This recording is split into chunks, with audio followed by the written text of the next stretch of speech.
We're going to take a look at Queen 2. This is the second album released by Queen. It was released in 1974 on EMI Records, and it is a majestic leap up from the debut. I love the cover photograph. It's superb. It was later used in the video for Bohemian Rhapsody. Similar image. It's quite striking. It's very iconic and quite dark and menacing at the same time. The back of this album, this gatefold sleeve, has the superb Queen crest. This was designed by Freddie Mercury. This is the half-speed mastered 2015 180 gram pressing. Comes in a beautifully laminated sleeve. Colour photograph of the band on the inside. A track listing here. Inner sleeve with the lyrics. Very, very nice. As you can see here, it's got a white side and a black side. The black side, side 2, was a tour de force of songwriting by Freddie Mercury. The vinyl, it's definitely louder and plumper. There's some hidden details in there as well I never heard before. I've been listening to Queen for a long, long time. Again, this album was produced by Roy Thomas Baker. Freddie Mercury, vocals, piano, harpsichord. Brian May, guitars, piano, vocals, bells. John Deacon, bass guitar, acoustic guitar. Roger Meadows Taylor, percussion, vocals. Virtuoso castanets by Roy Thomas Baker, and nobody played synthesizer. Again, Queen boasted until most of the 70s that they didn't use any synthesizer. So side 1, the white side, kicks off with Procession. You get this kind of simulated heartbeat with Brian May's orchestral guitars over the top. It's almost like a national anthem for another planet. And then that slips into Father to Son, a very, very strong track, a really good Queen song, written by May. And it's just, the gear shifts from the first album straight off. This is very accomplished. There's loads of details in there. The guitars are even better than before. It's just a great track. There's even a kind of a Beach Boys harmony section in the middle of it. It's really, really good. Then that goes into a soft little track called White Queen. Another May track. Really, really great track. The live version's even better, I think. Very, very, very nice. Again, the difference between Queen 1 and 2 is evident here straight away after track 3. Songwriting is very, very strong. Next we've got Someday, One Day. I always kind of thought this was a weak track on side 1. Reminds me a little bit of Jerry Rafferty or Steeler's Wheel, that kind of stuff, kind of folk rock. And then we have a Roger Taylor pen track, The Loser in the End. I love the drums on this. The guitars are kind of almost like a meat grinder.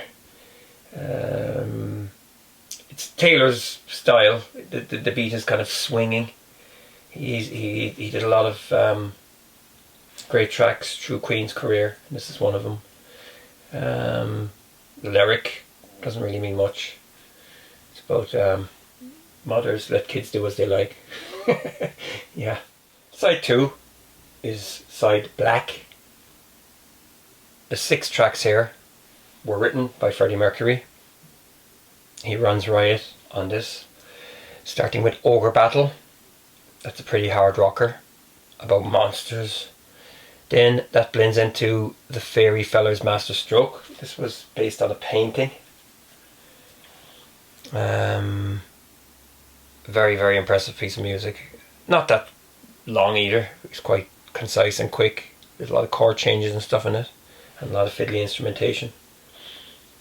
Nevermore, just a gentle, short piano ballad from Mercury. The March of the Black Queen. That's probably the tour de force on this album. It's a long track with lots of key changes and stuff. Very, very, very ambitious. And you could tell at this stage his imagination is running away with him. And you could just tell that anybody could tell that greatness was going to come.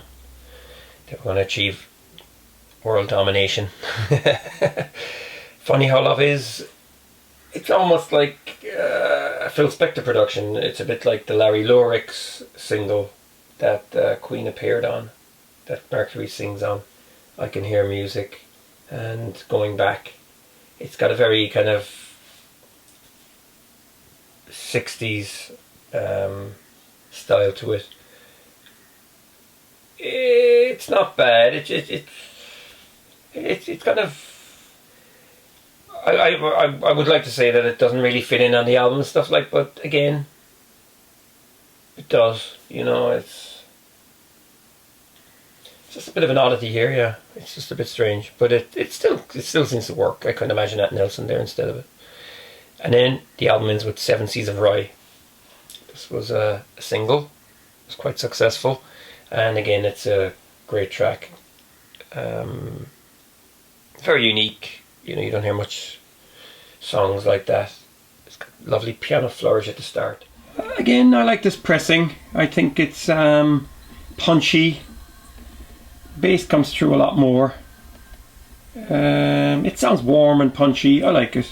I have an original. My original is pretty old. I was curious about these masters. I like it. It's still Queen to me. I still like the sound of it. It's a bit. Queen 2 has been criticised over the years, even on CD. People are always saying that they can't find a decent copy. Like I said before, the technology at the time, Queen were known to throw everything, including the kitchen sink, onto their tracks. And, you know, there's stories of tapes wearing thin and all that kind of stuff. I'm not sure how true all that is, like, but remember, early 70s analog technology, there was a lot of compromises made in studios. So that's Queen 2. It is probably an essential Queen album. It's very accomplished. It's a good artistic statement from the band. It's kind of a concept album as well. Maybe not lyrically, but certainly sonically. Everything is in place here. It's a big leap forward from the debut album. It was a big influence on a lot of rock bands as well. I always heard a lot of American artists on about it, saying how they used to play it until it wore out. It's a very ambitious album, and it's